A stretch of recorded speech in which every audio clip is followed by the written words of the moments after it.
I'm so ready. I said you're done. Oh, he's already checked in.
Good luck, show, man. It's too fancy for me, but I like it. It feels good.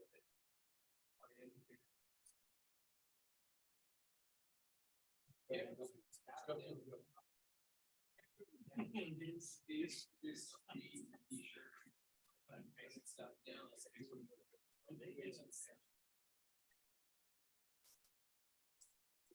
Just.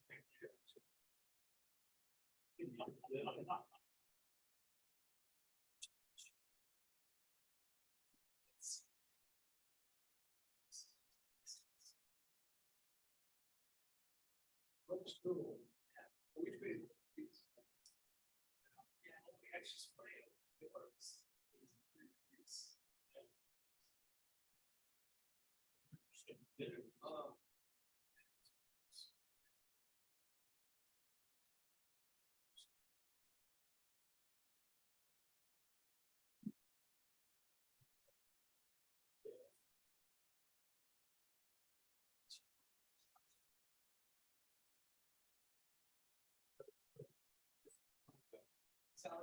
It's nice.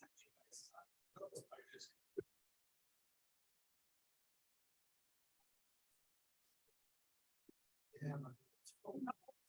That's a story to say. Very expensive.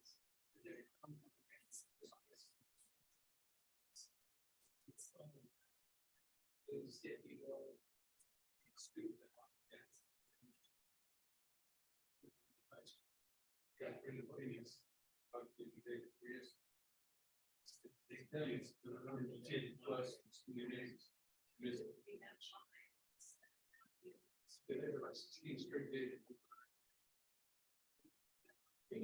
Oh wow. I thought it was 115. It's really, I lived there. That was dangerous. Go. Radius.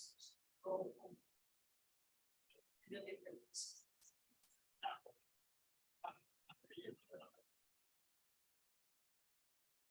And it was down.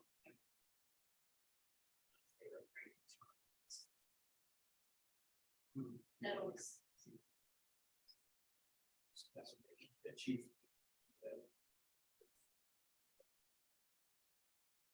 Did you get out from chess? Is that what you're? Information. Okay.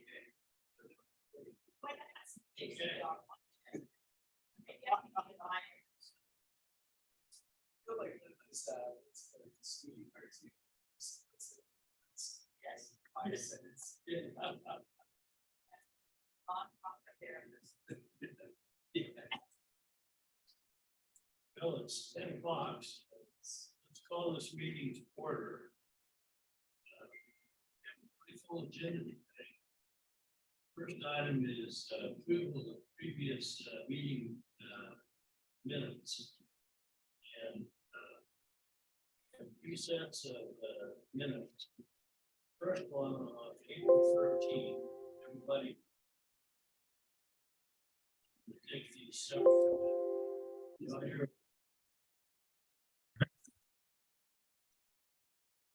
I move. Okay, second? Second. Okay, all those in favor say aye. Aye. Motion carries.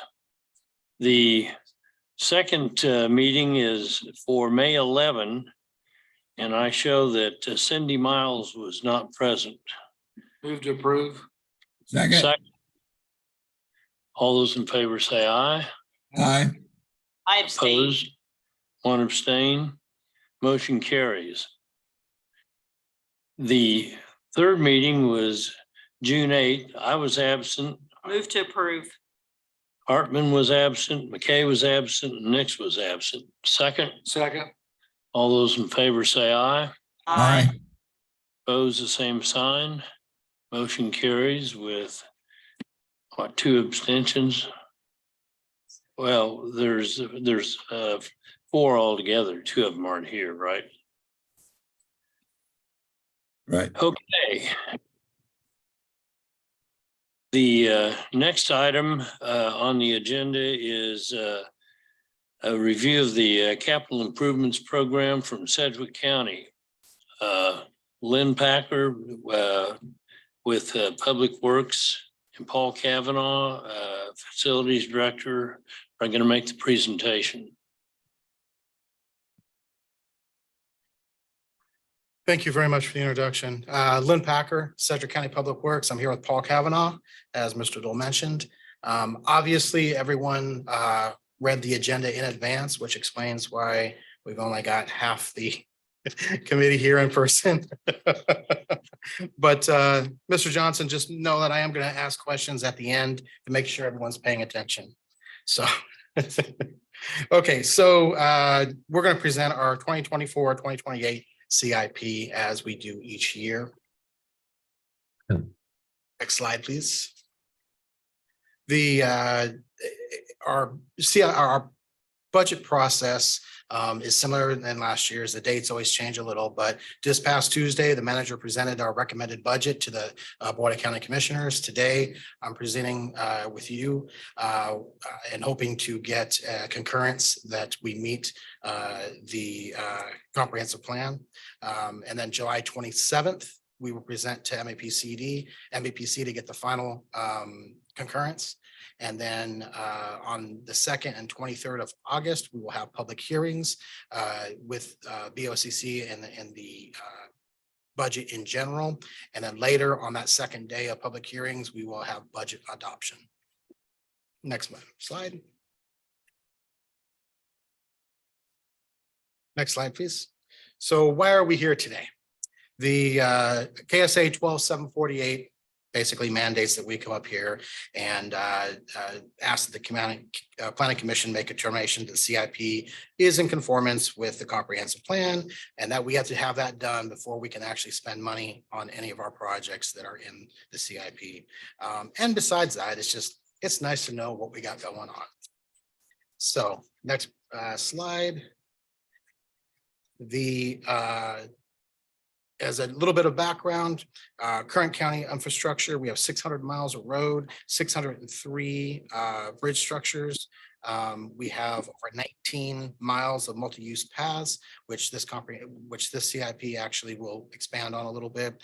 And on average, Sedgwick County roads carry over 1.5 million vehicles per day on our roads, and that's just on the unincorporated portion. Next slide. All of our categories for the transportation projects fall into 4 major categories: to maintain, to enhance, to expand, and add quality of place. At this time, we're going to talk about our facilities projects, and I'm going to have Paul Kavanaugh, our facilities, our project services manager, come up here, and he's going to talk about those projects.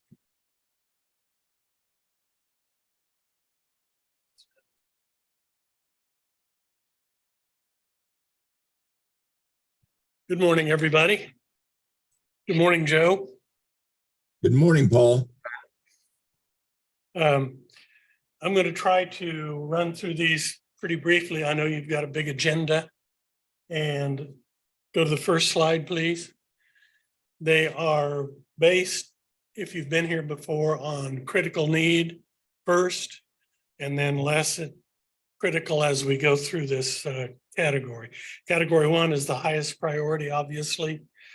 And you can read and see the numbers as well as I can, but I do want to point out one project on this particular slide, the Juvenile Community-Based Services Building. The juvenile field services are now down in the Harry Street Mall. And that lease is going to be running out at the end of this year. We're going to get it extended so that they don't have to move right away. But now we are going to try to consolidate the juvenile field services, juvenile residential facilities, and the home-based services all in one campus where the JDF is now. So that's why that thing is so large. And the first year is going to be design. 2025 then will be construction. Now, the rest of these are pretty much long-term maintenance issues that are recurring as every year comes along. Next page. Any questions about any of that on that page? Okay. This will be category 1, part 2. Again, it is high priority, and you can tell the numbers are going to be in year 2024. And as we go through these slide packs, you'll see the numbers will slide over to 25, 26 and beyond. It kind of reflects how critical they are. On this particular slide, the HCH, Historic Courthouse Data Center Equipment Refresh, is the largest one there. The air handling units are struggling. The uninterrupted power source is old and struggling. And if we're going to maintain the data center in the historic courthouse, they need some help in those categories. So we're talking about upgrading the air handling unit, condensing unit, and the uninterrupted power source. Any questions on that slide? If I go too fast, let me know. Be more than happy to slow down. Category 2, as you can see, the numbers slide over to 2025. Next slide. Yeah, there we go. You can see the numbers are sliding over to 2025. They're not as urgent or well-defined, but should be funded on a short-term horizon. So we'll take a closer look at those next year. Some things to see there. The first one, the annex, jail annex boiler, water heater, and storage tank. Those are, some are 26 years old. The boiler, water heaters. If they fail, here's the critical issue. If they fail, the sheriff would have to relocate inmates to someplace else and try to corral them while this is being fixed. So it's becoming a little bit more imperative every year to take a closer look at that category. Of course, the Munger building and the historic courthouse boiler, those are 22 years old. The parts are obsolete now. We can't get parts for it. And at 22 years old, they are just about to shut down. Let's see. Yeah, I think those are pretty good. The rest of those are MCH, the main courthouse perimeter security, simply our bollards around that building, especially on the front, so people can't drive up across the plaza and into the building. The rest of these items are simply maintenance and upgrading old obsolete facilities. Next slide. Again, it's the same thing, not as urgent. Question before we get off the maintenance. Yes, sir. Do they have a regular inspection yearly or semi-annual on all these things you're talking about that need to be replaced? Yes, yeah, So it's not just based on years, it's based on somebody inspecting them and say, this, you got 10 years life left or 5.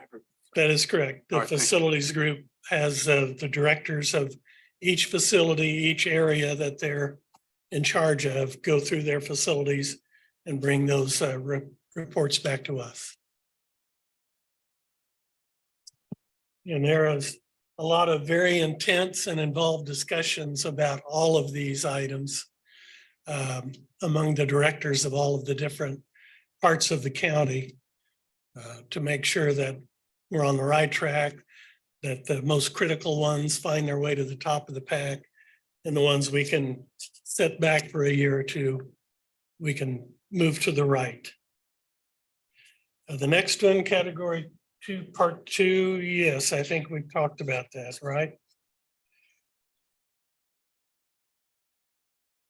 Yeah, we've got an EMS post. Number 1, the first one, actually that EMS post is in a facility that is the old Riverside Hospital that's now owned by, I believe it's Via Christi. And they're trying to sell that property, so we're kind of on a limited time frame on how long we can be in that building. And we also have some new EMS vehicles that are coming online that are too big to fit in that facility. So we're going to have to create a new EMS post 1 pretty quickly. Other items, Public Works open face vehicle storage building. We're talking about 3 different buildings, 120 foot by 40 foot by 16. A lot of the vehicles are parked outside and deteriorate, obviously, this faster than if they were in an open face storage building. So we'd like to get those online. That's one of the larger items on this page. Any other questions about that? One of them near and dear to my heart is the campsite water hookups at Lake Afton Park, because I'm an RV person and they don't have nearly enough water hookups out there. So I'm happy about that one. The next category, next slide, is category 3. That's out on the horizon, but a lower sense of urgency. You can kind of go through there. There are just about 6 projects. And a lot of them will take a little bit more intensive study before they can find their way up to the top of the list. They're reasonable requests, but we just need to study them, and they're not nearly as intensive or critical as the other ones you've seen on the earlier pages. Next one, category 4. This is on the watch list. And again, these are items that clearly are going to take a little bit more study. The BAS replacement and ADF HVAC retrofit is kind of a digital control system for all of the county facilities, all of the environmental controls. A lot of them, that system is over 20 years old. What we do have. Adult detention facility is also near critical failure. So that's something we're going to have to take a very sharp look at, see how much of it we can take off, see how much of it we can move up to front of the line. Let's see. Yeah, main courthouse renovations for district court. I think that's the 4th line item. Right now, we're involved in a $7 million remodeling effort on 6 floors of the courthouse. This is kind of phase 2 of that remodeling. It's not critical, but it's out there and we need to think about it. Anything else I can talk to you about? The next two slides are sort of the total. You can go, yeah, totals by project type. And the next slide, I believe, is totals by funding source. I think you have that in your packets, and what else can I tell you? Paul, we appreciate your brevity. You bet, absolutely. I know you've got a long schedule and I don't want to hold you up. Thank you, Thank you sir. very much. Good to see you again. See you next Thank year. you for the information. Appreciate the review. Next, we have We have a few more, just a few more. Moving on. Okay, we go on to the next slide. We're going to talk about the transportation projects, a little bit just dollar wise, what's going on. We can probably skip the next 2 or 3 slides. Keep going. Keep going. And yes, there we go. Okay, so we talked about 4 project categories. Maintaining our roads and bridges makes up the bulk of the projects we do in public works. These projects are our annual preventive maintenance projects, bridge rehabs that we do. Next slide. Enhancing the infrastructure includes widening our bridges, adding center turn lanes, and making roadside improvements is another type of projects we have under enhancement. Next category, the third category is expansion.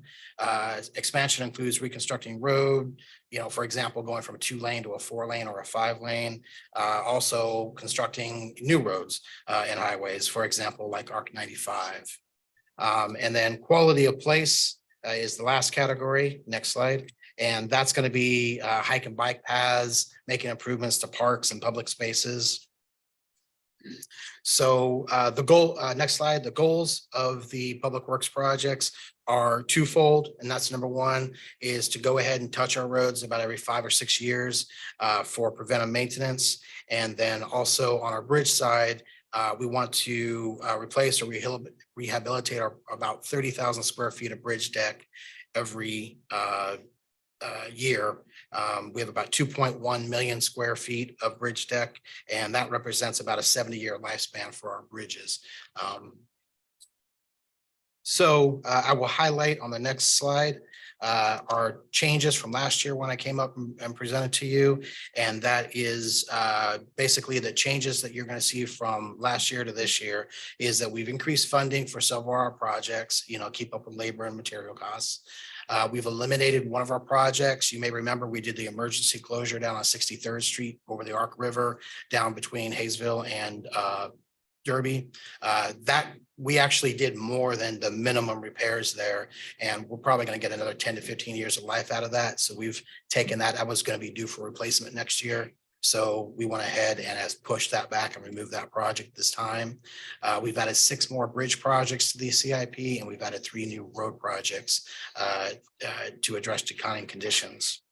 So next slide. As noted, maintaining our roads and bridges makes up the bulk of our projects. We're spending about $59 million over the next 5 years on these type of preventive maintenance projects.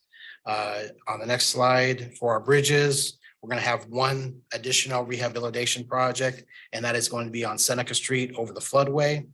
We hope to get about 20 more years of life out of that. We've programmed 23 bridge replacements at a cost of just over $18 million. So therefore, we got about 24 bridge projects total at a cost of just under $21 million. Next slide, under enhancements, we have road enhancement projects that total about $37 million. And it includes projects such as the North Junction, which is currently going on with Kellogg, or excuse me, with KDOT. And we have East Kellogg improvements that are coming up. We also have 2 shoulder widening projects and 11 other construction projects on our roads and highways throughout the county system. On the next slide, we have our road expansions, which basically shows our commitment and continued investment in the future expansion of the road system with funding for the Northwest Expressway. And we also have that's about $1 million a year that we put into the system that KDOT matches. So every 5 years, we get about $10 million that is added to that project right now for right-of-way acquisition. The cities of Mays and Goddard reimburse the county each year about $5,000 each. And our last, on the next slide is our last category of quality of place.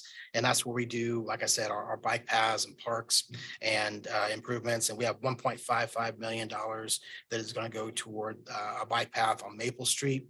It's actually working in conjunction with City of Wichita and Goddard. It's going to connect their bike paths once the City of Wichita completes their projects along Maple Street.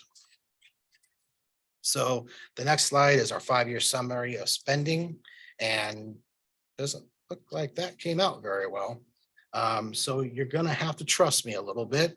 I'm not sure why that didn't come out. But we're spending about $224 million over the next 5 years on the public works side of the CIP.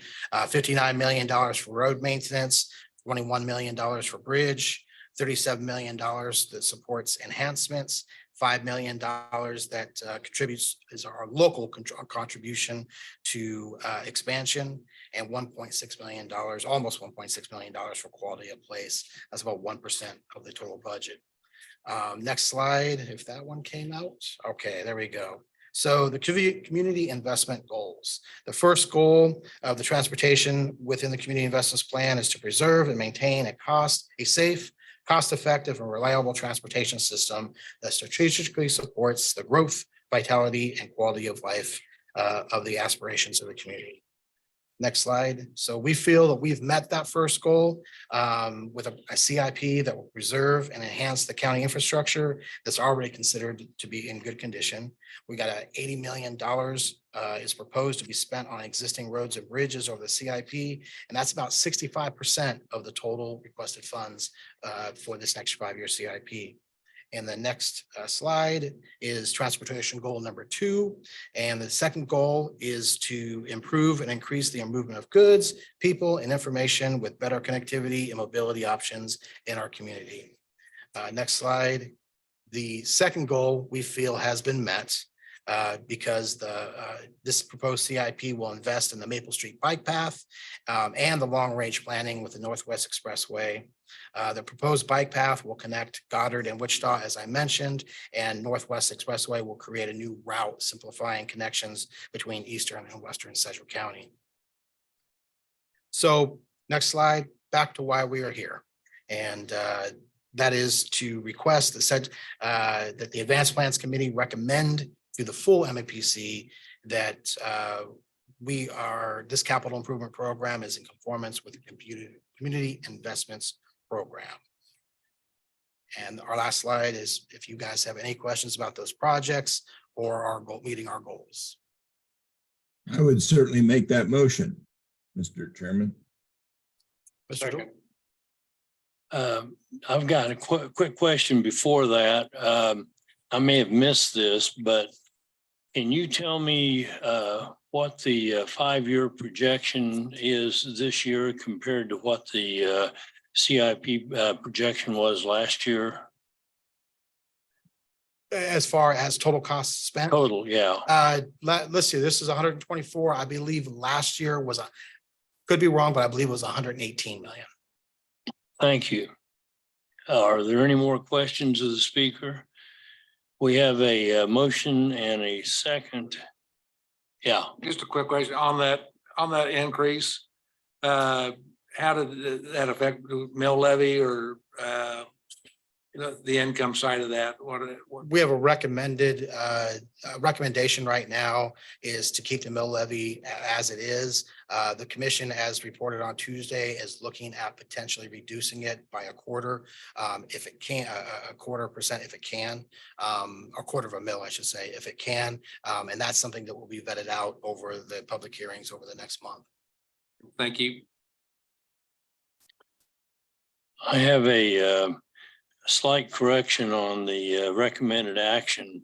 It should state that recommend that advanced plans find it in conformance with the comprehensive plan rather than MAPC.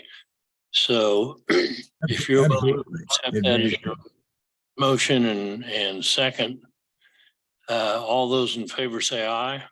Aye. Aye. Mr. Chairman, one of the recommendations from them that this committee recommended MAPC. The way will work, so. Right. Thank you.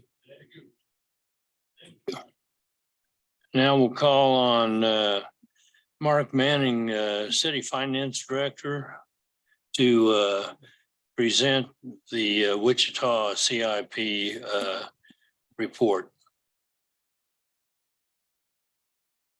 Good morning, Mr. Chairman. I'm Mark Manning. I'm with the Finance Department of the City of Wichita. It's a pleasure to be here today. I enjoy coming over every year. Glad that you allow me to do this. So today I want to provide a very similar presentation, present to you the City of Wichita's capital improvement program. A lot of what you just heard from the county, you're going to hear again from the city, maybe just a little bit larger numbers. But generally speaking, we align pretty closely with their CIP in a lot of ways. Next slide, please. So what influences the development of our CIP? Well, obviously, the most important thing that influences the development is up there in the upper left-hand corner, and that's the Community Investments Plan, which is why we're here today. But it really does have a profound impact on how we develop the CIP. Now, fortunately for us, the Community Investment Plan aligns pretty closely with City Council mission and goals. We're a strategically managed organization. Everything we do is strategically done. But again, the strategies and mission of the City Council are pretty closely aligned with the Community Investments Plan, which makes preparing the CIP actually relatively simple. And that is from a capital improvement standpoint, the Community Investment Plan favors roads and water and sewer. That is hugely important to the City of Wichita's mission. The Community Investment Plan favors maintenance. That is hugely important to the City of Wichita. So there's a lot of alignment. Probably the only areas where we might divulge a little bit, public safety, I think, is just a important category in the Community Investments Plan. I think the city would probably say that's a very important category, but little things like that generally are the only differences between the Community Investment Plan and the City of Wichita's mission and goals. So I think that you'll see that in the CIP, and that's one reason why I think the CIP is very well aligned to the Community Investment Plan. Resident feedback, the only thing I'll say there, streets are what we get most resident engagement on, streets and infrastructure to support public safety. So you'll see that influence. Next slide, please.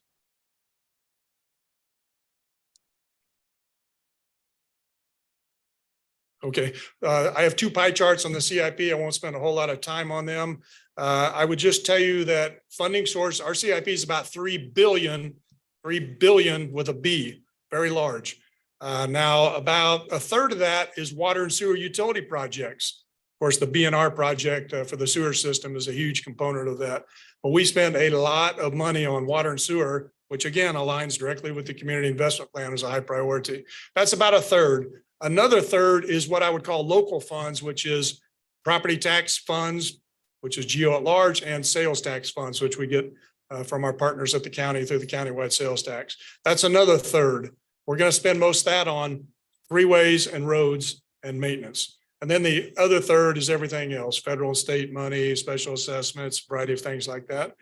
Now, and Nancy, you asked an excellent question. How does this compare to last year's? And I wanted to address that on this slide.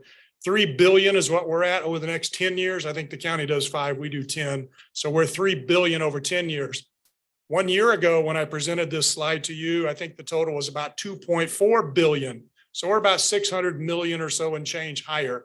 That's two things essentially, because really fundamentally our CIP this year is very, very similar to last year's. The two big differences are we have the state money on the freeways, K96 in particular. So that's boosting the state of Kansas share down there at the bottom. And then we have a new convention center project, which I'll talk about, which is included in the other funding category. That's about 400 million. Those two slices are really all that's changed on this slide from last year. Next slide, please. So this slide just shows the categories. Again, very routine, shows we spent a lot of money on water and sewer and a lot of money on streets. But again, what's different between this and last year? Public facilities is now at 486. That's about $400 million higher than what you would have seen last year. And the other piece is going to be the freeways piece again, which is going to be larger because of the state cooperation with us on K96. Next slide, please. So here are the percentages of in the three main priority areas of the community investment plan that your staff has helped us develop. You can see that over half of our expenditures are in the maintain category. That's actually a little higher than last year. I think last year was around 49%, if my memory is correct. I would also tell you, we spend a lot of money on special assessment projects, which, you know, we can argue about whether that's a good or bad thing, but that tends to skew this because those are not considered maintenance projects, I don't think.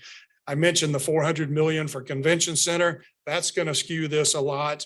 And then also, I think some of the freeway projects are considered enhancements and not maintenance. So take those huge chunks out, and I think you would see the maintenance percentage a lot higher because, again, that aligns to our mission. So it's hugely important to us. And again, I would point out also, the CIP is a dynamic document. It changes frequently until the manager presents it. When we provided information to your staff, that was prior to us including 400 million for a convention center. We kind of did that towards the end of our process. So I would say these are not inclusive of that. So what's that mean? That means the maintenance percentage is going to decrease from what's in here, probably into the high 40s. And it means the whether you consider the Century 2 or the Convention Center enhance or expand, one of those two is going to go up and the other is going to go down. But fundamentally, you're going to find that we spend close to half of our money on maintenance. Next slide, please. This shows by category. Again, streets, hugely important to us. We hear from residents all the time on streets. Believe me, we spend a lot of attention on streets. Water and sewer is hugely important to us too. So those align very nicely with the community investments plan. Next slide, please. So let's talk about some of the maintenance activities, in particular, pavement maintenance. I think it's the fifth time I've said it. This is hugely important to the city of Wichita. It's what we hear all the time from our residents. So we take it very, very seriously. We have $145 million over the next 10 years for pavement maintenance. A lot of that's tilted towards the residential streets because we have other funding for the arterials. I would also point out that we're also going to spend about 10 million of this 145 on our concrete residential streets, which are typically in older established neighborhoods, again, in conformance with the capital or with the community investments plan. Most of this maintenance obviously occurs within the ECA too, which again is in conformance with the community investments plan. Now we also have whatever that title is on the columns over there to the right. That's in some kind of secret code, I guess. It's supposed to say dirt street paving. I'm not sure. Apparently when I PDF'd it, something must have happened there. But that column over to the right, that's dirt street paving. We're going to spend $35 million more on dirt street paving. That's an initiative that we launched last year. Again, most, but not all of those dirt streets are in the established central area of the city of Wichita. What we're trying to do first is address dirt streets around schools, try to cut down on the dust in areas where we know children are around, and then we'll tilt to other residential areas. We're going to start on the most disadvantaged areas, the areas that have dirt streets there. Again, most of those tend to be in the core. So next slide, please. Building maintenance, we have about $53 million for building maintenance. I won't go through all our projects to the extent the county did, but let's just say that we have money for police stations, fire stations, park facilities, city hall. We spend a lot of money on city hall. We focus on our cultural facilities. We have, you know, the art museum and historical museum, and a few others. We have an annual allocation for those. We have an annual allocation for Century 2, and that total is somewhere in the north of $50 million. Next slide, please. So let's talk about roads. Again, we get a portion of the countywide sales tax, as you know, and have since 1986. The city of Wichita pledged in 1986 to use our portion for two purposes. One, to reduce property taxes, which is not relevant for our discussion today, which we did, by the way. And the other portion is to fund roads, bridges, and freeways. Roads, bridges, freeways. We have an ordinance that requires us to spend on roads, bridges, and freeways. Again, roads conform to the community investment plan, so it lines there. In the past, we tilted that towards freeways. We built Kellogg. We completed Kellogg compared to what we promised in 1986. In the past, we've leveraged city money on freeways with the state, and then we've tilted local sales tax more to roads. Again, that kind of favors the capital improvement, capital investments program, because freeway projects, I think, are typically considered enhancements or expansion where streets are not, and streets are a higher priority. So that's going to tilt us a little bit more in conformance with the community investment plan. But the takeaway on this slide is you can see the vast majority. Man, I'm really sorry. My titles really got janked up on these slides. I don't know what happened. That's a software issue on my computer. I think I have an old version of Adobe is what I'm told, and I really apologize for that. Yeah, that says freeways, the Higgity Ritagu, that's actually freeways. The Tokaku Dilla Rakaku, that's streets. So sorry about that. So takeaway is we're going to spend the vast majority of our local sales tax on streets. In fact, we're only going to use our local sales tax on freeways to leverage the state funding, which is very beneficial to us because, like the county, we're going to use it on North Junction. We're going to use it on East Kellogg, extending out to the border of the county. And then we'll use it on K-96 as well. I didn't hear the county mention K-96, but I think they're partnering on that. I hope we're planning on it. That's a little further out. Okay, that's actually probably outside your 5-year horizon, maybe. Okay, next slide, please. Public safety is hugely important to us. It's not as rewarded as much in the community investment plan, very important to the city. So we've got about 146 million there. Basically, we're going to rebuild all our police substations, which are generally in the established center area, ECA, I think, maybe not Patrol West. We're also going to rebuild a lot of our fire stations and move a lot of our fire stations. You know, we always constantly realign fire stations to where our service demands are. Next slide, please. Living well, very important to us. County mentioned bike trails, bike paths. We've got about $15 million in for bikeways, very important to us. Multimodal, which ties into your Peoples for Place plan, which isn't necessarily related to the community investments plan, I guess, but wanted to give you feedback there. We have about 41 million for multimodal, not including bike paths, which I would argue is multimodal as well. So we have north of $50 million in for multimodal type projects. And then we invest a lot in park projects, LW Clapp Park. We'll get some money over there. We're going to renovate our 4 smaller branch libraries to better serve our public. And this doesn't even include a couple of park projects we just spent millions on in the past. That's the aquatics master plan. We spent about 25 million there and rebuilt all our pools, most of which were in the ECA. And we also are working right now on the Carl G. Brewer Center, which is of course in the ECA up north. That's about $13 million. But again, those are past projects, so those aren't even reflected in the numbers today. Next slide, please. Yes, sir. What is the definition of multimodal besides bike paths? I think your planning director could probably do a better job of that, but I'll take a shot and then he can tell me if I'm wrong or not. Multimodal, in my opinion, means ways of transportation that don't include a car, which is walking, biking, pedestrians, all those kinds of things. That's how I would define it. Thank you. Did I get that one right? I would say yes. I mean, there's a caveat to the tie-in of the cars, but yeah. Now, Mark, is that mostly for the multimodal center in Delano? No, actually, it's not. This is money we have about 5 million in the park department for walking paths, for example. We have money for pedestrian crossings. We have money for pedestrian safety. We have signalization projects, which makes it safer for people to walk across arterials. It's all kinds of projects like that. Maybe my definition is too broad. In my opinion, those all focus on multimodal efforts. So briefly, I mentioned 2 expansion or enhancement. I'm not sure how these are categorized, but they're definitely not maintenance projects.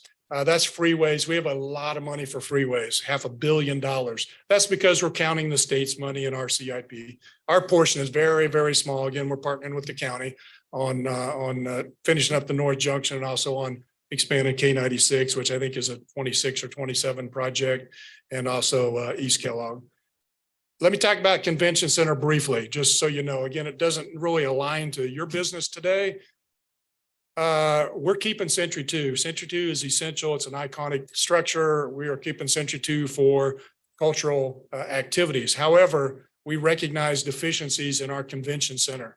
It's old, it's antiquated, it doesn't have the most modern technology. So what the manager is proposing is a $400 million enhancement to our convention center, primarily to stimulate public discussion. We do not have a funding source. We do not have $400 million laying around to build a new convention center. I wish we did, we don't.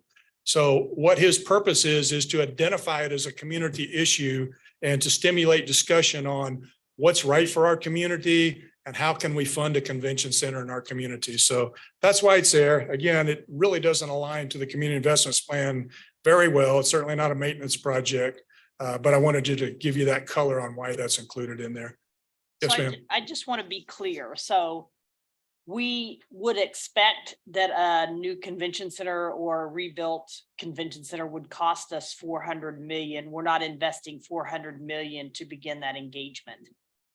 You're correct. This is a very preliminary estimate of what a new or expanded convention center to the Bob Brown Convention Center could cost. I don't have any idea how much. We've gotten estimates in the past from 560 million to 282 million. So it's really just a placeholder so we can stimulate discussion on what does our community want. So, because we believe in engagement at the city. So it's really just highlighting something. Let's talk about this. That's the purpose of it. So, okay, next slide, please.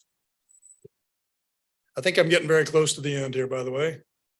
Oh, yeah, there you go. That's the calendar. Let me address the question about mill levy briefly. I'll anticipate that question. We levy 7 mills for our debt service fund. Again, we're a little bit different than the county. We tend to rely on debt a little bit more, I think, than they do. We have structured this with a flat 7 mill levy. No change is what I'm telling you. Now, whether we have had some discussions about the revenue neutral rate and maybe reducing our tax levy at our budget meeting this week, like the county. So, you know, maybe that'll change, but what I'm telling you now is the CIP that's presented is based on a mill levy of 7 mills. So the manager made that presentation 2 days ago on Tuesday, along with our operating budget, available on YouTube, of course. Here I am at my favorite group on July 13th. That's the most important date on this calendar, I would argue. Maybe August 10th. We'll give them a little credit there. Maybe that's an important date too. And then finally, on August 22nd is when the CIP hopefully will adopt the CIP, which hopefully will be found in conformance with the community investment plan. Next slide. I think that may be my last slide. Oh, yes, this is very important too. The CIP, our proposed CIP is available hard copy at all the public libraries. This is what it looks like. It's pretty skinny, 140 pages. List all the projects that we're doing if you're interested. There's about 200 projects, list them all. It's available. We would direct people to www.wichita.gov. That's the best place to get a copy of it. But it is available in our local public library branches. You can come to the City Hall building and you would be welcome to inspect one in our offices if you chose to. So I'm pretty sure that is my last slide. You might advance it one more just to make sure, but I think that's my last slide. Scott, can we get some of those books here? Thank you, Mark. We have any further questions at this point? Mark, back to Century 2. You made the comment, it's going to stay. The $400 million is just a figure to come out to start talking about what we're going to do and what we're not going to do. Right. Is that, I guess my question is this, we've been discussing what to do with Century 2 for a number of years, and we should do this. We're not starting at ground zero and going back up again, whether we want to keep it or not. It's definitely said we're going to keep Century 2 the way it is. Maybe do some improvement to it, but. The city position is we are focusing on the convention side. Maybe we need cultural arts adjustments. I don't know. That's not for me to say, but I can tell you we have an iconic structure that focuses on the cultural arts side that we are retaining, and that is Century 2. Okay, the reason I'm asking that question is because I'm afraid if it start going to public, we're going to go start at ground zero again. Yeah. Whether keep it. That's not our hope. Yeah. Everything else. So All right, thank We you. want to focus on the convention side and we want to focus on whether Bob Brown is what's going to carry us into the future or whether something else will carry us into the future on the convention side. Bob Brown Expo Hall, I should say. Are there any other questions of our speaker at this point? If Thank you very not, much. I I would appreciate it. entertain a motion, and the motion is going to be to recommend that the Advanced Plans Committee find it in conformance with the comprehensive plan and recommend approval to the MAPC. So I make moved. that motion, Bob. I have a motion from John McKay, and we have a second from Mr. Johnson. That'd be fine. We have a motion and a second. All those in favor indicate by saying aye. I,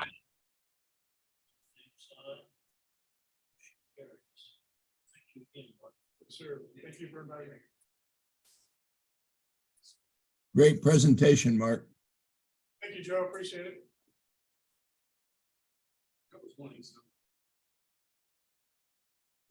Okay, moving along, next item on our agenda is a discussion of the solar code update. Scott, you're on this one.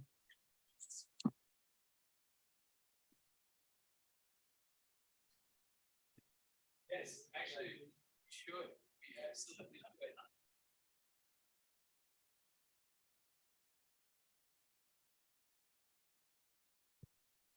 All right, Scott Wadle from the Planning Department. Before we launch into this one, question did come up about the microphones in this room, whether that can be included as part of the CIP. And we will certainly add that to our list for next year's considerations. But I do want to let you know that we have contacted a company when our projector went out in this room to get that replaced. And as part of that, we've also gotten an estimate to get the batteries replaced and all the microphones. So temporarily, hopefully that will help, but we will insert something for the CIP as a request. Is there any update on the move? Yes, I can update you on that as well. So again, with the amount of cables that we've run, you would have thought that we were doing a space project or something to get to the moon. We've gotten the cables up and running. I believe the cameras are up and running. And now the question has been the tie-in for the audio system that was already in place to the system. And so I think we're at the point where we've given the contractor the go-ahead, but I don't believe that that's happened quite yet. So we're still working on it. I think I told you all that we were going to move in there in the spring of this year, and it just has not worked out that way. So I feel like we're building NASA. Huh? We can blame it on COVID. Okay. I appreciate that. Okay, is everyone ready and excited to talk about the Unified Zoning Code updates related to solar energy conversion systems? For those who are joining remotely, there was a chorus of excitement over here. So with this one, I will take you through the handout. I'm not going to go through a PowerPoint on this one. This is an item that you've seen before. There have not been substantial changes to it. The background on this is that a few years ago, the city and the county both adopted both changes to the comprehensive plan and to the zoning code that addressed renewable energy systems. And a component of that was solar energy conversion systems. And the ones that we're talking about and are regulated in the zoning code are ones that we're talking about, like solar farms that are large scale undertakings, and they're not an accessory use. So these are not the solar panels that you would put on a house. These are not solar panels like Mays School District has next to their facility. These are ones that are put up to generate electricity that's then distributed through the grid and sold off. And one of the questions that came up is when we did these changes a number of years ago, there was no distinction between large and small operations. And so a question did come up based on some feedback that we'd received and some facility out here about, well, is it appropriate that smaller scale systems or applicants would have to supply the 20 some odd items as part of an application that are required of a very large system?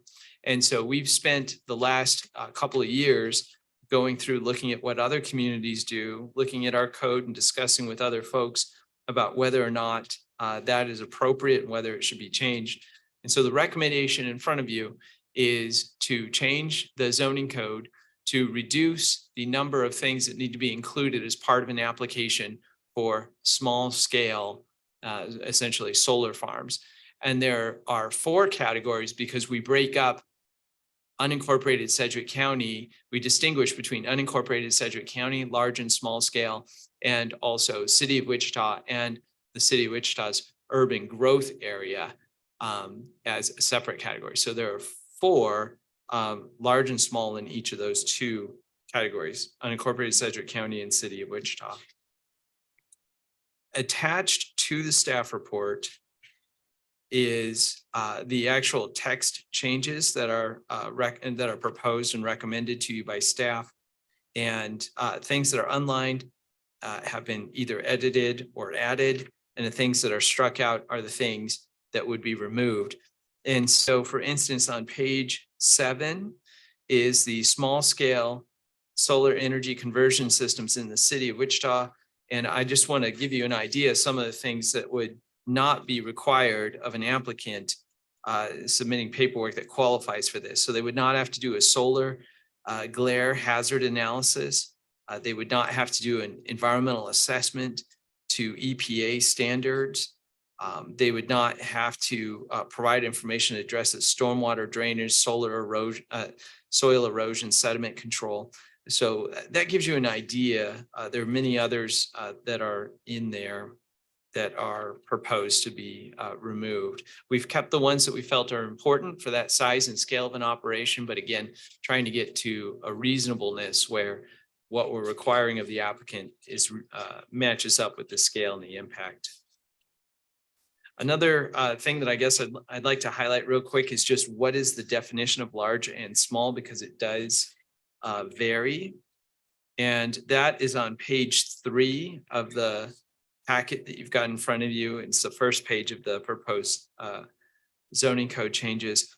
And under item B, it has 4 numbers, 1, 2, 3, 4. Large scale in the city and the Wichita urban growth area means a facility that's more than 3 acres in size. In the county, skipping down to number 3, large scale in the county means located in the unincorporated county and more than 20 acres in size. So we wanted to distinguish based also on just the differences in scale based on whether it's in the city or whether it's based in the unincorporated county. Now, in terms of review, I'll tell you that this has been to you a couple of times, and it's been very good discussion and feedback. We have also taken this to the Board of County Commissioners and done a staff meeting with them to go over it. And the feedback coming out of that was that they would like to see what the Sedgwick County Association of Cities and their membership had to say. We presented to that group earlier this year, and by and large, their comments were positive. There weren't a whole lot of comments, but I got the sense that we were headed in the right direction from them. And there was no other follow-up questions or conversation that came out of that. So we feel like that we're in a good spot in terms of where the recommendation is and the amount of feedback. And we're looking to you to see what your thoughts are on it. And if you feel that it's appropriate to see about a recommendation to the MAPC. Yes, sir. Warren. Now, Scott, the figure of 20 acres, obviously that can be adjusted. Did that come from conversations with other communities around the country? Where did that come from? Yeah, no, that actually came up in talking with Kelly Dixon and other folks familiar with development in the unincorporated county, because that matches up with some of our other size regulations related to some of the other regulations in place in the county. So we felt like that was a good spot. And as well, when we started to look kind of at the size and the impact that it would have, we felt like 20 acres was a good starting point for that. Thank you.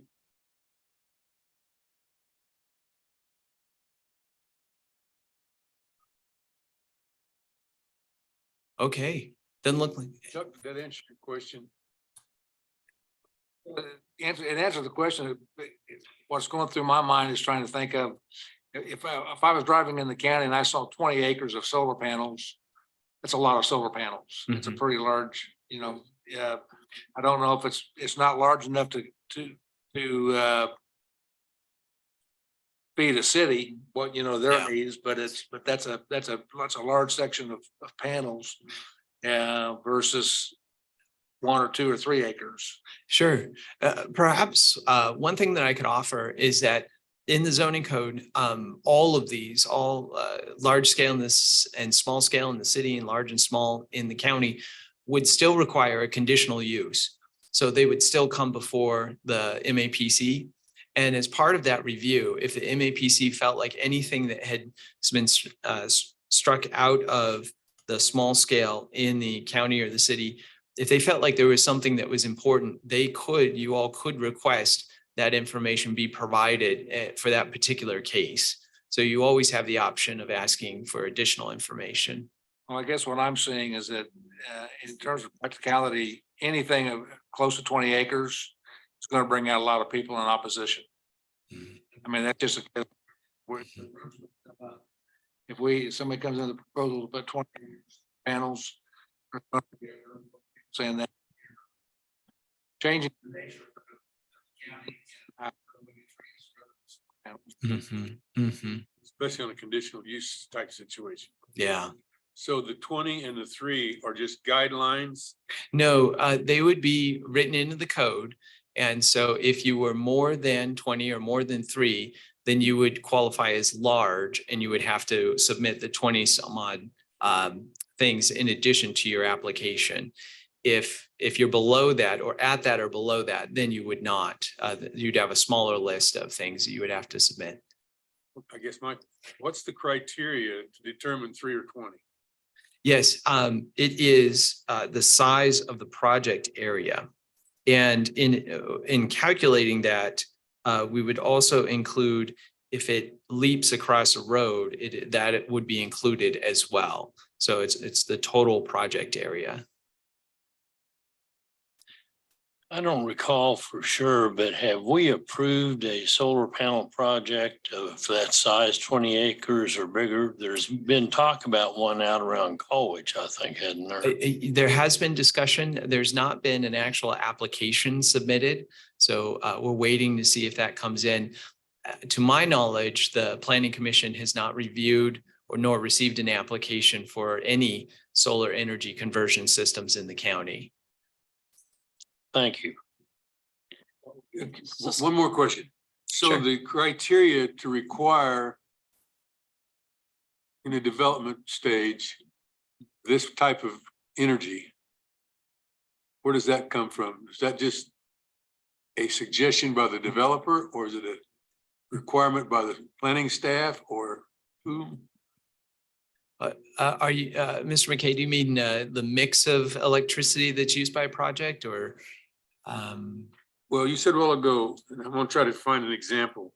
Let's go south of Derby between Mulvane and Derby. Okay, I could see a 20 acre really helping Mulvane, sure. whether it's in Sedgwick County or in Butler, or in Sumner County. Yeah. But who makes that determination to the development community? We would like for you to do a solar panel system. Oh, It's not going to become mandatory, I guess. no, certainly it's not. And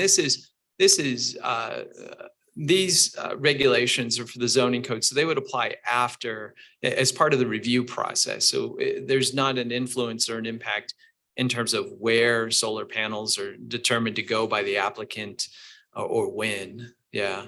So it's really about after we receive an application. Example I use, because you got more than one jurisdiction.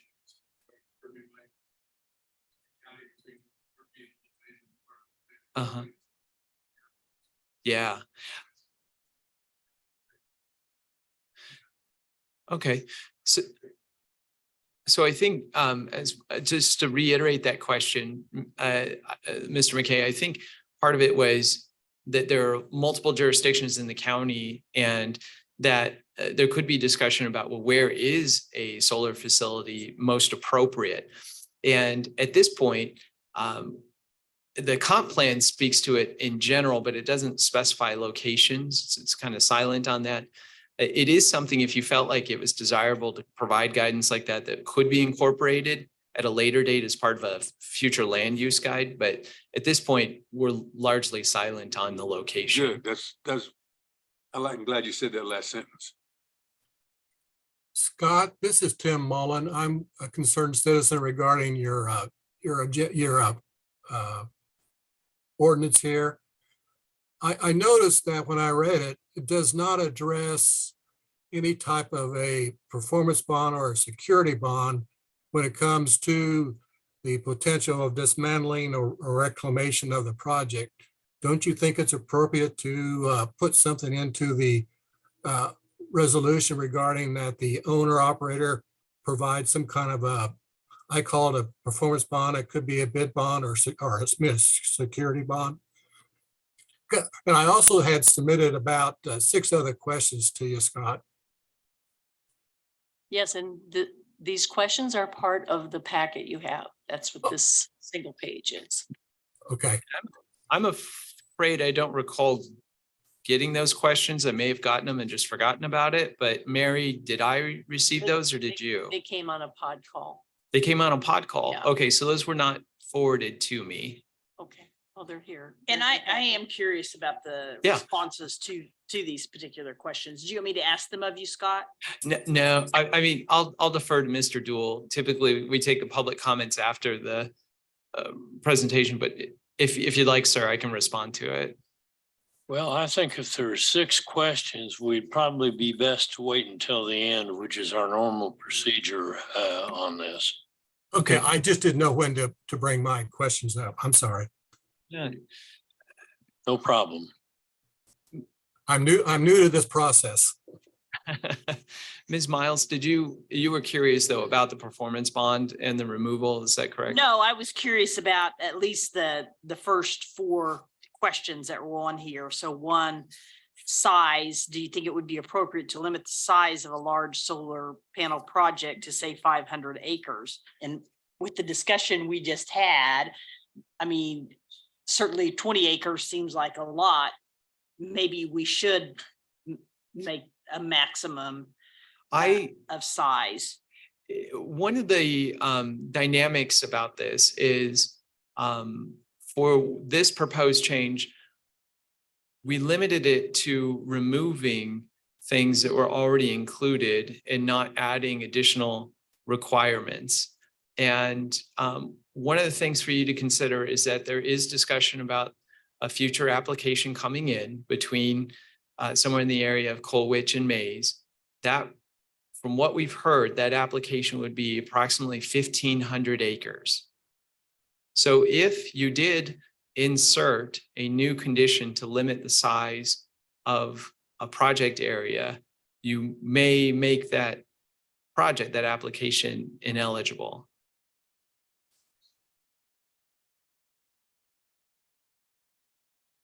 So this process to scale the requirements of an application and what goes with an application was started before we even heard of such an application coming in. And we have been very careful to try and limit it to paring down the existing regulations to meet the small scale as opposed to doing anything else more complicated.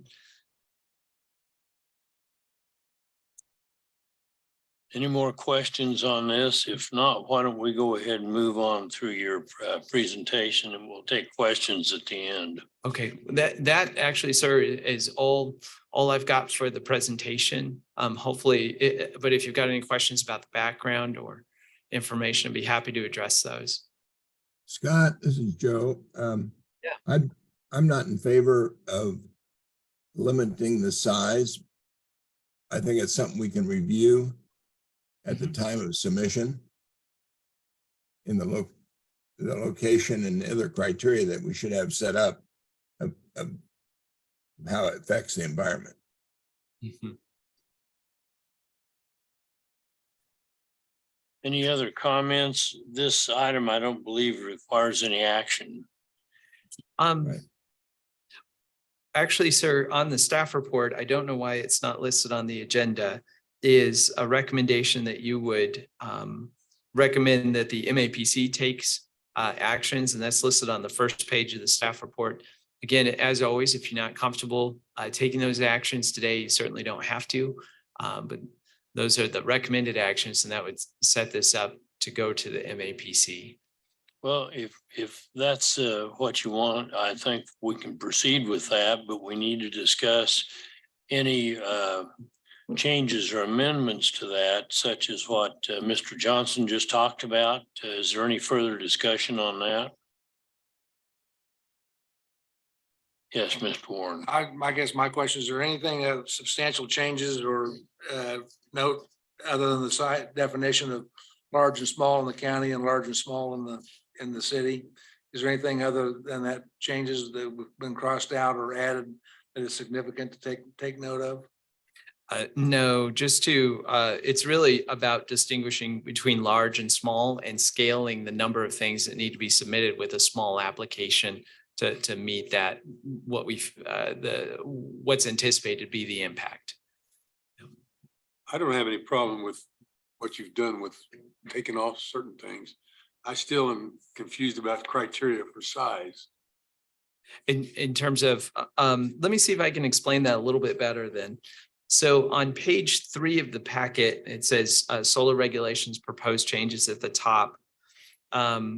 If you go down to item B there, it says solar energy conversion systems, and it provides a definition of solar energy conversion systems. And then it points out 1, 2, 3, 4. And number 1 is large scale in the city and urban growth area. Number 2 is small scale in the city and the urban growth area. And then 3 is large scale in the county. Number 4 is small scale in the county. And each of those identify the size that would apply there. So it's all based on the size of the project area. So the number of units or the size or acreage that you're talking about, or number of units, is what is the determining factor, whether it's 3 acres or 20 acres or whatever it might be. That's right. So we would take the application, look up how large the subject site is, and then figure out which category it falls into. So if it's 5 acres in size and it's out in the unincorporated county, well, we know that's a small scale because it's 20 acres or less. But if it's, the 2000, let's say it's 70 acres, well, then we know that it would fit in the large scale because it's more than 20 acres. This makes sense to me. I can see a developer come in and say, I want to provide solar panels for a subdivision of 500 homes. I'm going to be 10 acres of solar panels to do that. Now, whatever the number be under 20, let's say, whatever I want to provide. I want to start electricity for a subdivision I'm doing, and it's going to be less than 20 acres. The rules that would apply to that will be different than one that comes in and says, I want to supply utilities to Southeast Kansas. I'm going to need, 300 acres. And the rules of how they apply for that changes. And what they've come up with here makes sense. It doesn't limit either one. I mean, ultimately the decision is going to have to come back under conditional use for us to review, no matter what it is, whether it's over 20 acres or over 200 acres or over 2,000 acres. My concern is the usage of the subdivision land. In other words, you got, let's take the Northwest out there. You got large apartment complexes, you got commercial complexes, you got, single residential. That's the criteria portion that I'm talking about, is the usage amount. And what is, in other words, if I'm going to do 10 acres and it's going to be 200 units, that's more instant than it would be if it's going to be 200 houses spread out. But the decision on that is going to be made in the conditional use process. It's got to be criteria to get to the conditional use process. What I'm saying. Well, the only thing we're conditioning here is what bureaucracy process they got to go through in terms of getting a project approved. So if it's a smaller project, they don't have to do all of the things you have to do on a big project. Go back. Is the criteria for 500, for 200 apartments, the same criteria as for 200 residential single family houses? Depends on how big, how many.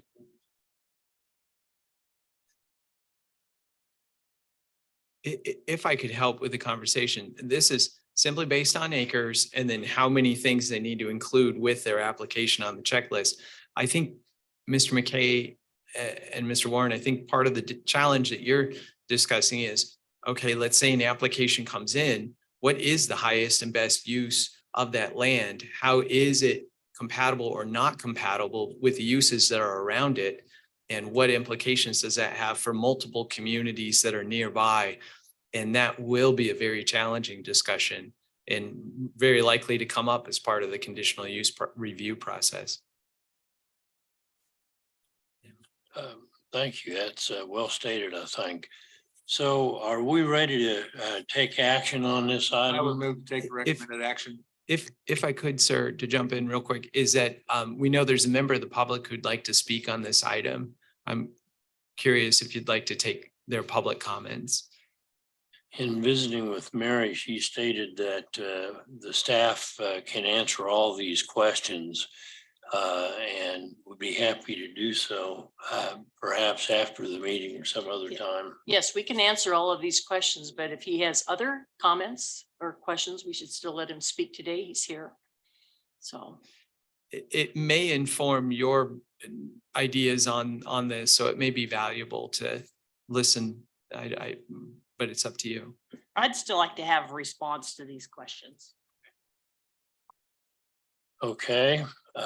You want them today?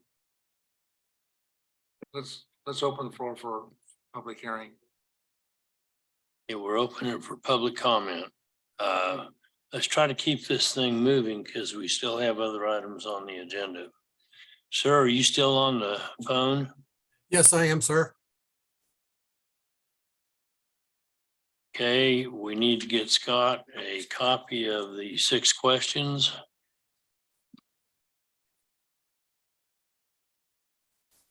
I'm mostly concerned about the first 4. And to be honest with you, gentlemen, where I'm coming with this is, yes, we are a group of individuals who are living in the proposed yet to be submitted application on the solar panel project that is up what I call the West 135th corridor. This is between 69th Street to the north, west, and 45th Street on the south. Yeah, on the south. It's between Mays and Colwich. And what we've been able to determine by activity in the area that this applicant who has yet to file, and Scott's correct, they have not filed yet, that they basically are looking at about 1,300 acres to do their project. And that they are also having this project being done in both the Mays urban development or Mays areas of influence and Colwich's areas of influence.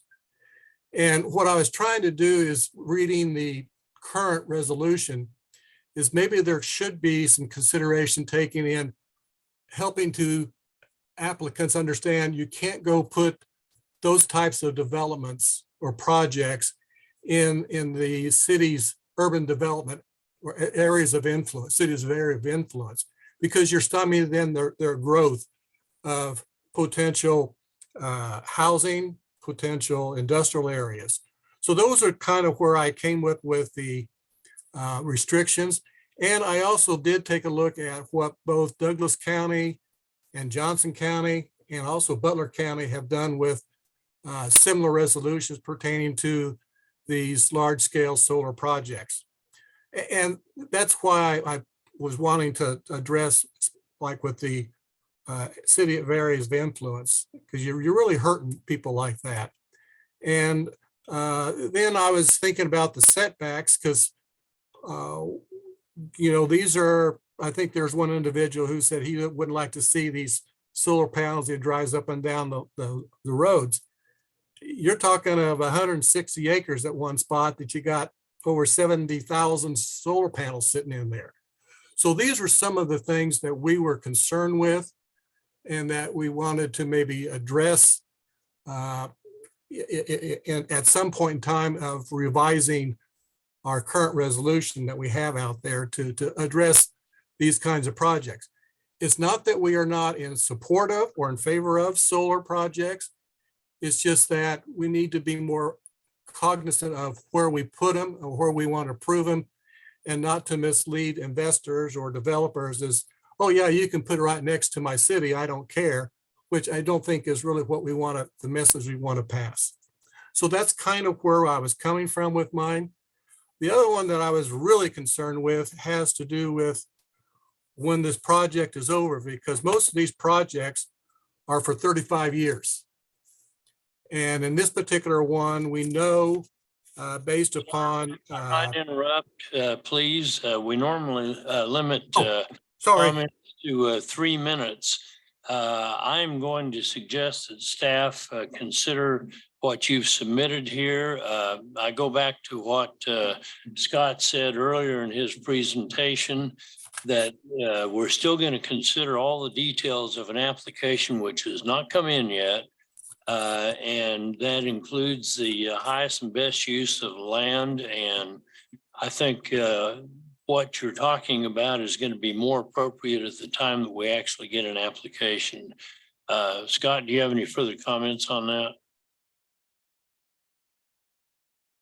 No, just that, we appreciate the questions and we appreciate the feedback. And what we can do is we'll make sure that that's included in the discussion notes from this meeting. And that's something that can be included as part of the public comments as consideration of if these changes move forward as they're considered, we'll include those comments and questions. Okay, I think we ought to vote on this at this point. And is there any other public comments on this besides Mr. Mullen? Huh? Yes, sir. You have 3 minutes. Jack Patton, 337 South Rutan, Wichita, Kansas. Only other thing I would maybe have everybody take in consideration, technology is making this stuff as much smaller, and you might want to consider the break categories of power requirements or power generated might be a breakover point, of 100 kW versus 500 kW. That is one of your considerations as to whether it's large or small. That's it. Thank you. Are there any other further comments from the public, either present or online? Hello, Yes, Lonnie Barnes. How are you? It's go I ahead, just- sir. State your name and address. You have 3 minutes. Lonnie Barnes, 2924 North Terrace Drive, Wichita, Kansas. So I just came in and caught part of the tail end of there, 3 acres and up to 20 acres. And I heard in urban areas, and then I heard also out in rural areas in between it for bigger places. And so one thing, as I heard this, I thought maybe one of the things that incentivizes even in the urban areas, we've got portions that are of our city or in those designated areas in here that we're trying to encourage development. And sometimes these are the incentives for people to come and put businesses or even homes in these areas. If you've got incentive with energy supplies and things of this nature to be more appealing to come to develop these areas, because most of the time we're just waiting and acquiring land and putting it in banks and hoping that someone will come along and redevelop it. And I think it'd be another incentive for people to come in the urban areas to come and do. So something just to consider. Thank you for your comments. Scott, I bring it back to you. Yes, sir. I guess in that case, if you've taken, you've received the staff presentation, you've taken public comments. So I think it's up to you about whether or not you're comfortable taking action on the item or not. I would move to take the recommended action. And the recommended action is to accept the Unified Zoning Code on solar update and to recommend approval of that report to the MAPC. Second. Clarification, should we put in the motion the changes? Because that's what we're supposed to be doing, is the changes from the original kind, right, Scott? You can, I think when it gets presented to the MAPC, what I will do is if you've forwarded an item on to the MAPC, I think to some degree that's recommending that you're affirming what's being recommended. Because if you're not, then I would think that it would stay in this committee or would come with modifications. So that would be the way that I would present it. If you'd like to clarify that, that'd be great. But if not, either way. Mr. McKay, are you suggesting any modifications to the motion?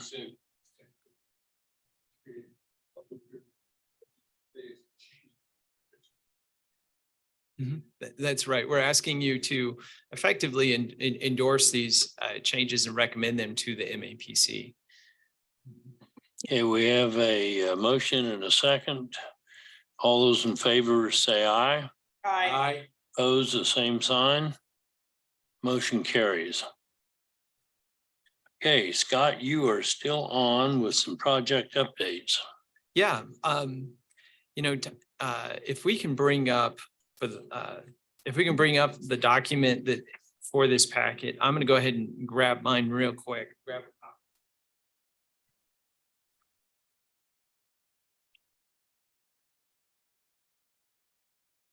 So this is the same update that we do every month. And so if we can bring up the digital one on the screen, that's great. But if not, I'll just walk people through the handout that came as part of the packet and is posted online as well. So on page 2, we've got planning department overview and the number of cases that go before the MAPC. You can see that has dipped down quite a bit. And this is the first sustained lull that we've had in quite some time this year. And so you'll see that during your August meetings. And so in talking with some of the consultant agents, we're hearing that they are remaining very busy. So we don't think that this lull will last very long, but it's kind of nice to give staff a break for vacations and get out. We still are on pace. If we scroll down just a little bit on that, you'll see that we are on pace to have more cases than we had last year. It's still not quite as significant as we were trending just a few weeks ago, but still on pace to exceed what we did last year. On page 3 of this report, there's a table up at the beginning, gives you the hard numbers there. And again, you can just see that we're on pace to exceed what we did last year. The next one then is a graph for the subdivision cases. And those have kind of been all over the board, so to speak. And again, these are less than what we've had last year leading up to this point.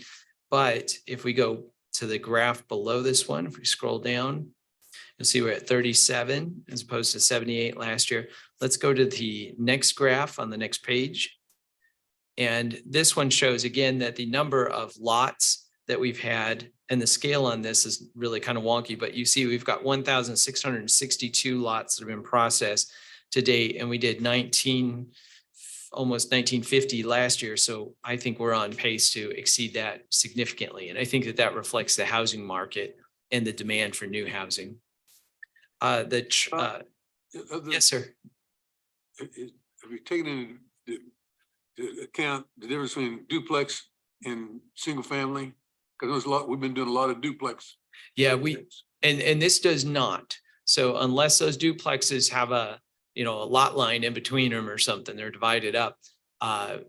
This would not take that into account. And I think that's an excellent point in that we're looking at a lot more housing inventory than even this is showing right now. probably even at least a quarter, 25% more.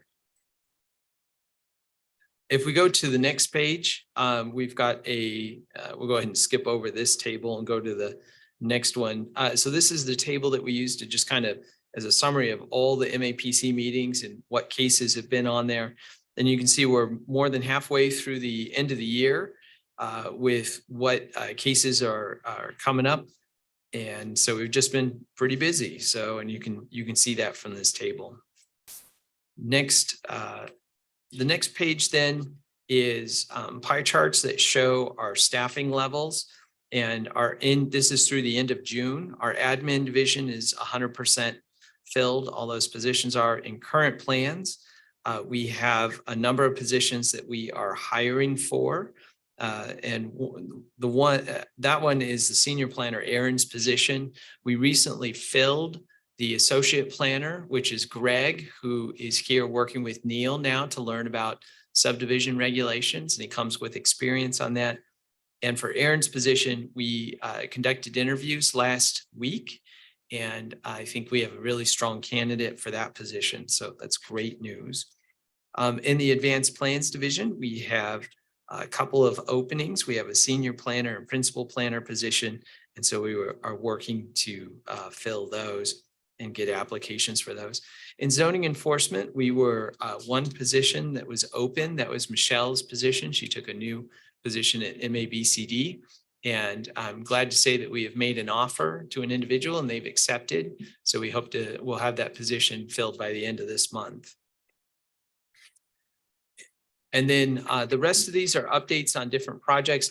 Short-term rentals, I'll just go on to say that we've done briefings with elected officials. We just want to make sure that we're kind of in the realm of tackling what the community needs are. And so I expect that will probably be scheduled for a city council meeting sometime in the relative near future here. Solar energy conversion system. So we're at the point where it's to you all and now on to MAPC. So we'll see how that schedule works out. The next page then is the zoning code update for the nightclubs in the city. We've been quiet on that one. Just need to get a meeting put together with the operators and owners of those nightclubs to give them an opportunity to learn more about it. Places for people. This one has been active, but not in our department. The activity on this one has been the incentives that MABCD has put in place. And I think that they're in the process of reviewing what kind of impact those have had. And I think EcoDevo has been talking about the effectiveness of those and whether there are additional opportunities. Duplex designs, that's on hold.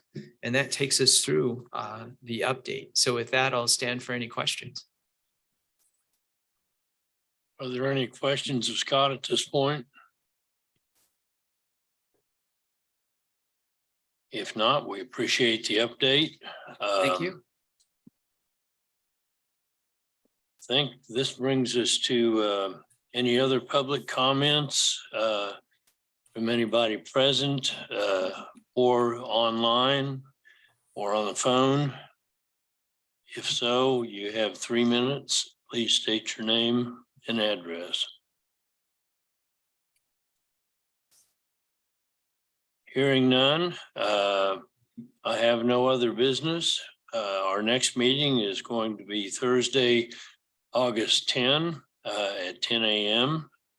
With that, we'll stand adjourned. Thank you.